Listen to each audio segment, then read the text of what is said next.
and welcome back. So this section we're going to talk about the activities that goes on at the farm. We're not going to waste much time. We just want to have fair idea so that we can start the activities that goes on at the factory. So I'm just going to talk about 4 activities that goes on at the farm. So we're going to talk about the cultivation, collection of the cocoa pod, the fermentation process, and the drying process.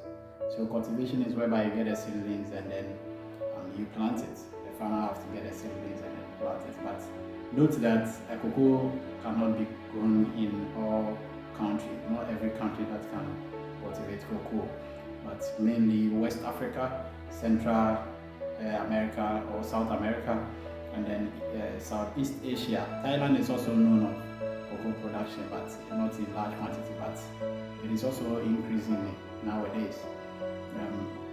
So we have to talk about the collection of the cocoa pod. So the cocoa pod is the rugby ball shape that contains the white pods and then the cocoa seeds.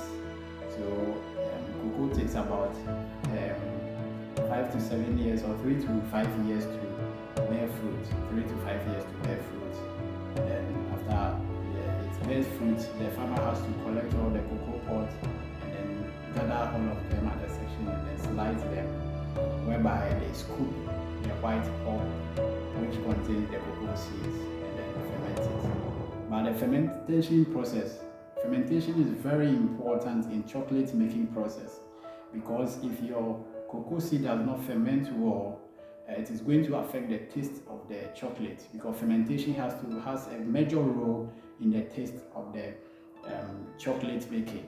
So fermentation is where the sugar from the white pulp is broken down with the help of yeast and then bacteria to create alcohol, whereby this helps with the taste of the chocolate. If you don't ferment your cocoa seeds well, it is going to affect the taste of your chocolate at the end of the day, which you might not understand why your chocolate tastes different from other people, or it tastes this or that way. Finally, we have to talk about the drying process. The drying process too has an effect or has something to do with the taste of the chocolate, but mostly it is not much, it is not intensive as the fermentation process, because after the fermentation the chocolate still has some moisture which we have to dry the seeds to. So we have to dry our seed under the sun. But before we even talk about the drying process, the fermentation takes about a lot of activities or a lot of things comes into play, but it has to take about 2 to 7 days.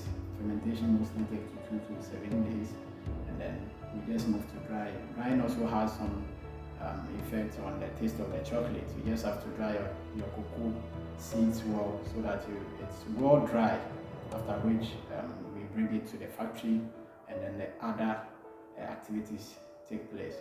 So stay tuned.